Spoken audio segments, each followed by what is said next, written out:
الحمد لله نحمده ونستعينه ونستغفره ونؤمن به ونتوكل عليه ونعوذ بالله من شرور أنفسنا ومن سيئات أعمالنا من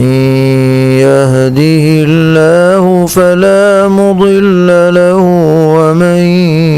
يضلل فلا هادي له ونشهد أن لا إله إلا الله وحده لا شريك له ونشهد أن سيدنا ومولانا محمدًا عبده ورسوله صلى الله تبارك وتعالى عليه وعلى آله وأصحابه وذرياته أجمعين أما بعد فأعوذ بالله من الشيطان الرجيم بسم الله الرحمن الرحيم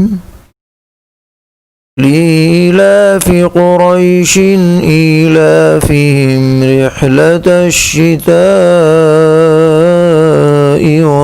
والصيف فليعبدوا رب هذا البيت الذي أطعمهم من جوع وآمنهم من خوف صدق الله مولانا العلي العظيم. یہ سورہ قریش ہے جو مکی صورتوں میں شامل ہے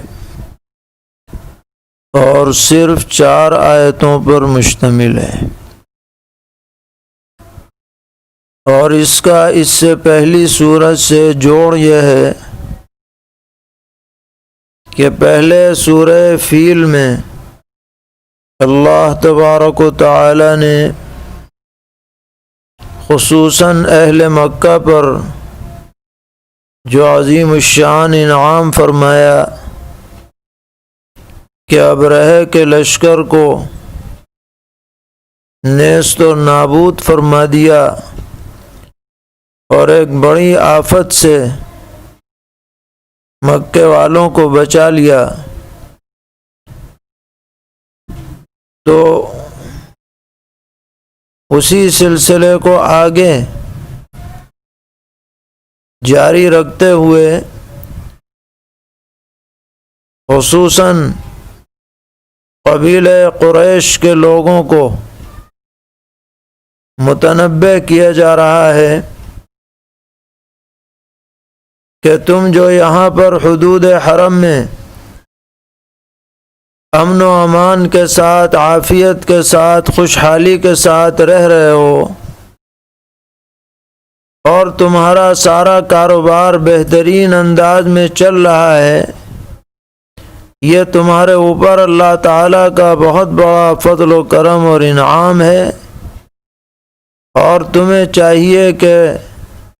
اپنے رب کی شکر گزاری کرتے ہوئے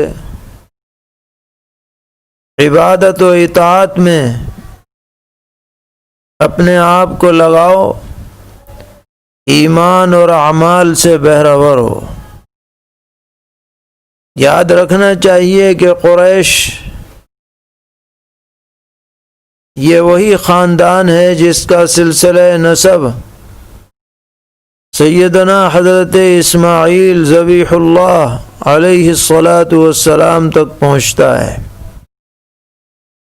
حضرت اسماعیل علیہ السلام کے ایک صاحبزادے ہیں جن کا نام ہے قیدار۔ ان کے نسب کے اندر آگے چل کر کے ایک شخص ہیں جن کا نام ہے فہر ابن مالک. ان کا لقب قریش رکھا گیا تھا. اور یہ لقب قریش کیوں رکھا گیا، اس کی وجوہات بتاتے ہوئے علماء نے کئی باتیں ذکر فرمائی ہیں. ایک بات تو یہ ذکر کی گئی کہ قریش کے معنی ایک ایسے سمندری جانور کے ہیں جو دیگر جانوروں کو اپنی قوت کے ذریعے سے غالب آ کر کے کھا پی جاتا ہے، ختم کر دیتا ہے. تو اسی مناسبت سے فہر کا نام رکھا گیا کہ یہ اپنی طاقت اور قوت اور بصیرت اور سلطنت اور شوکت کے اعتبار سے سب لوگوں پر بھاری پڑ گئے تھے. اس لیے ان کا لقب قریش اسی جانور کے اعتبار سے رکھا گیا. لیکن دیگر حضرات یہ فرماتے ہیں کہ یہ دراصل عربی زبان کا لفظ ہے. تقریش اور تقرش، اس کے معنی محنت سے کسی چیز کو حاصل کرنے کے آتے ہیں. اور فہر جو تھے یہ چونکہ بڑے ہی جفاکش اور محنتی شخص تھے، اور اگر یہ کہا جائے تو غلط نہ ہوگا کہ انہوں نے ہی اپنے خاندان کو منظم کرنے میں اور اس کے لیے جو آمدنی کے راستے تھے انہیں مرتب کرنے میں سب سے بڑا کردار ادا کیا ہے. اس اعتبار سے ان کا لقب قریش پڑا. اور پھر ان کے نیچے جو بھی ان کی نسلیں چلیں اور خاندان چلے وہ سب قریش کہلائے. اس اعتبار سے قریش کے آگے چل کر کے 10 بڑے خاندان مشہور ہوئے، جن میں ایک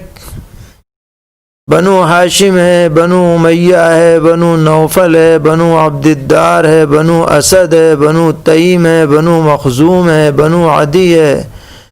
بنو جمح ہے، بنو سہم ہے.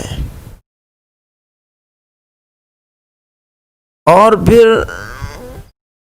یہ بہت بڑی آبادی میں تبدیل ہو گئے، اور ان کے جو مختلف قبائل تھے وہ اپنے اعتبار سے الگ الگ چھوٹے موٹے قریوں میں، گاؤں میں پھیل گئے. اور آبادیوں کی نوعیت کے اعتبار سے ان کے 2 حصے بنے. بعض وہ تھے جن کو قریش ظواہر کہا جاتا ہے، جو گاؤں دیہات میں اور اطراف میں آباد تھے، اور بعض وہ ہیں جن کو قریش البطائح کہا جاتا ہے. یہ شہری آبادیوں میں رہتے تھے، اور یہ بمقابلے دیہات کی آبادیوں کے ان کے اندر تہذیب اور شرافت اور تمدن زیادہ پایا جاتا تھا. بہرحال یہ سلسلہ چلتا رہا، اور چونکہ یہ علاقہ مکہ معظمہ کا بالکل غیر آباد علاقہ ہے باعتبار پانی کے اور باعتبار کھیتی باڑی اور باغات کے، سوکھا علاقہ ہے. قرآن پاک میں اسے وادی غیر ذی زرع فرمایا ہے. یعنی جہاں کھیتی نہیں ہوتی، خشک پہاڑ ہیں۔ اس لیے اس قبیلے کا جو عام طور پر کمانے کا ذریعہ تھا وہ تجارت تھا، اور یہ لوگ لمبے لمبے اسفار تجارتی کیا کرتے تھے، سامان ادھر سے لیا، ادھر سے اٹھایا، وہاں بیچا، وہاں سے خریدا۔ تو ان کے دو سفر خصوصاً ہوتے تھے، ایک گرمی کے زمانے میں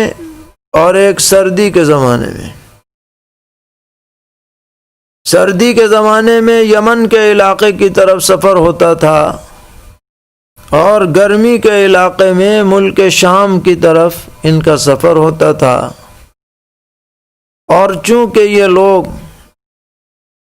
مکہ معظمہ کے رہنے والے تھے اور بیت اللہ شریف کے خدام کے اعتبار سے ان کی عظمت لوگوں کے دلوں میں تھی، اس لیے باوجود کہ عرب کے اندر راستوں میں لوٹ مار ہوتی تھی، راستے پر خطر تھے، لیکن اگر یہ پتہ چل جاتا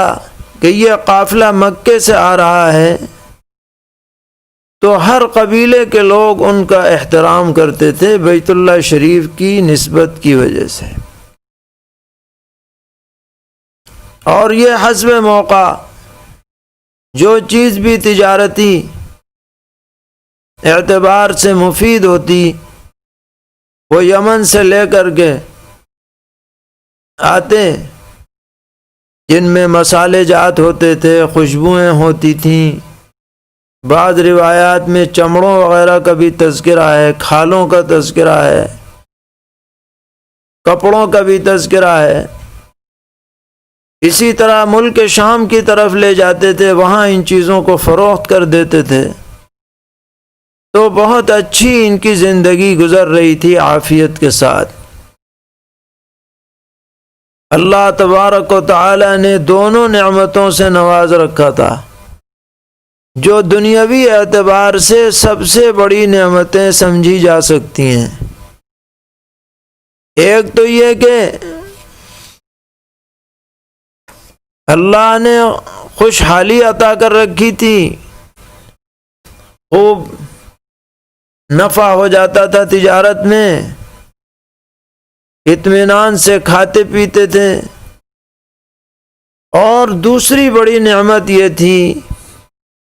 کہ ہر طرح کی بد امنی سے یہ محفوظ تھے، امن و امان اور عافیت اللہ تعالیٰ نے انہیں عطا کر رکھی تھی۔ انہی دونوں نعمتوں کو اللہ تعالیٰ نے یاد دلایا ہے اس سورۃ مبارکہ میں۔ فرمایا گیا لِإِيلَافِ قُرَيْشٍ إِيلَافِهِمْ رِحْلَةَ الشِّتَاءِ وَالصَّيْفِ،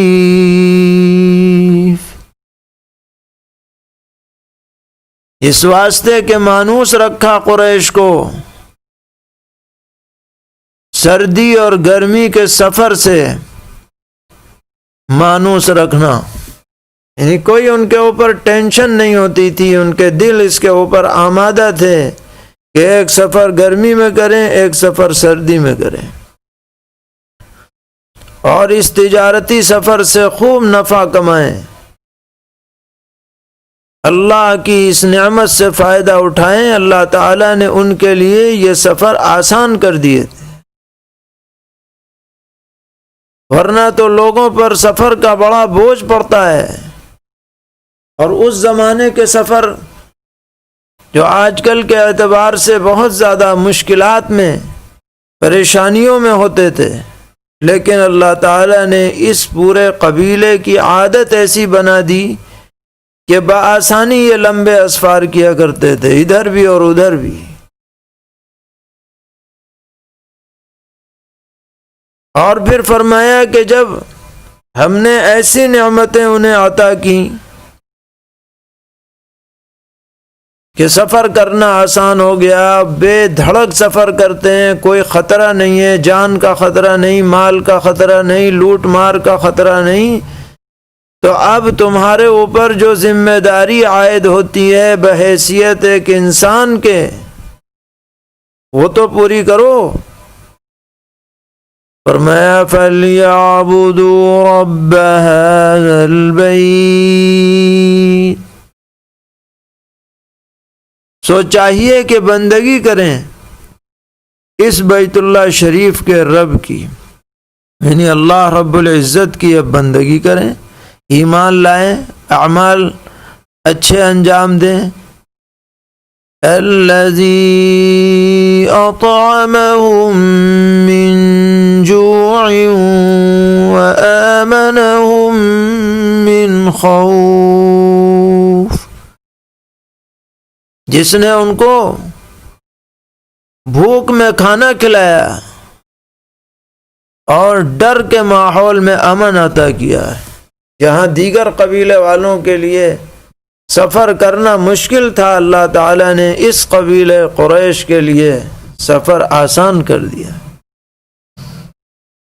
یہ دو نعمتیں اللہ تعالیٰ کی بہت ہی عظیم الشان ہیں، بلکہ اگر یہ کہا جائے تو غلط نہ ہوگا کہ یہی دنیا کی سب نعمتوں کا خلاصہ ہے کہ خوشحالی ملے اور بے خوفی ملے، جان مال کے اعتبار سے آدمی کو کوئی پریشانی نہ ہو۔ یہ قبیلہ قریش کو اللہ تعالیٰ نے یہ نعمتیں عطا فرمائیں، اور پھر مزید نعمت یہ ہوئی کہ سرور عالم حضرت محمد مصطفیٰ صلی اللہ تعالی علیہ وسلم کی بعثت اور ولادت مبارکہ بھی اسی قبیلے میں ہوئی، اور نبی اکرم علیہ الصلاۃ نے ارشاد فرمایا کہ اللہ تعالی نے تمام انسانوں پر نظر ڈالی اور ان انسانوں میں سب سے بہتر صلاحیت والا قبیلہ جو اللہ تبارک و تعالی کے علم میں ہے وہ یہ قبیلہ قریش، اور پھر اس قبیلہ قریش میں بھی جو سب سے زیادہ اعلیٰ ترین اخلاق والی شاخ ہے بنو عبد المطلب اور بنو ہاشم، اس شاخ میں جو سب سے بہترین